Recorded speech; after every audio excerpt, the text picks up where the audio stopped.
We are back a week later on this Honda Civic that had the leaky Honda condenser, like all the other Honda condensers. That there's a defect in the manufacturing of the condensers. They're leaking like sieves from day one, right off the showroom floor. You've seen many of my past videos. This is one of the scams Honda's pulling, and was not declaring that they were responsible and denying everybody, saying it's all road damage. From all the ones I've seen, even one with 8,000 miles on it, they told the person it was road damage. There was no road damage at all whatsoever. I have a video back on that one. So I'm pulling it under vacuum right now. I got this one down to 53 microns and it's just about ready to recharge now. I'll set it up. This is a YF vehicle, and there's the sticker for the YF refrigerant, giving you the quantity, and we have 425 grams. And this is ester oil inside the system, POE. So this is not PAG, this is POE. Make the sticker and make sure you don't mix them up. What else can I say? Oh, and this is the one where I told you in the last video a week ago, the local Honda dealer wanted to charge him $1,400 to change this condenser. Honda has a TSB out and they extended the warranty on these vehicles, and this falls in under the warranty, and they were going to charge him $1,400. He said hell no. He'll go, even though he knows there is an extended warranty.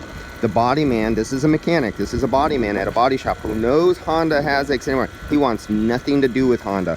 He bought an aftermarket condenser, which, you know, I'm not too favoritism on aftermarket condensers, but since the Kia company who's making a Kia for this one particular condenser for Hondas is leaking, I would say probably go with an aftermarket condenser. I would try to personally see if I could find one through Denso or another. This I think was a TYC, and I've had a lot of failures on TYC. If you see some of my past videos on failed condensers, I think I call their sticker out twice. But that's one thing I'm making sure I do now.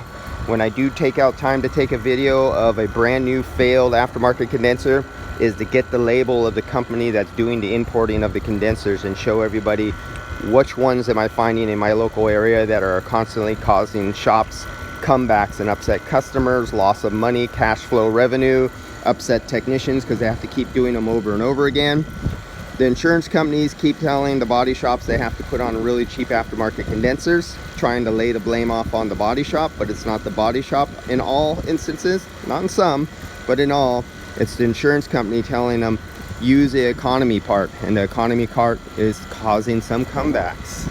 And I'm definitely not going to eat the loss. I ain't stupid. I wouldn't put on those parts, but there's those who beg, plead and steal to get in to have mass volume of work, direct repair for some body or insurance companies, so they do what their inferior leader tells them what to do. That's another story. Okay, so I'll click off this one now. I'll recharge this sucker back up and leak check it. Good to go.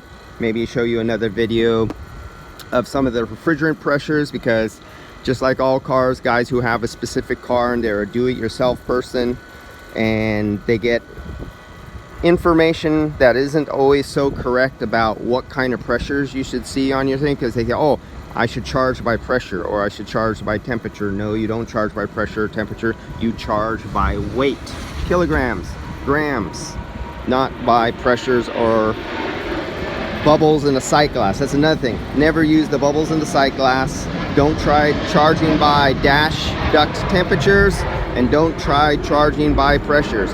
On cars with variable displacement compressors and computers that are taking over, that are varying the displacement and the temperatures, do not do that, because you will get yourself in trouble and you will either over or undercharge. And if you're a mechanical or a body shop and you do it that way, and that vehicle ends up in my hands at another shop, I will let the customer know what was done to their car by the previous shop who did not do it properly. And I also analyze the refrigerant, and I will bust you, and I will give the customer a copy so they could go get their money back.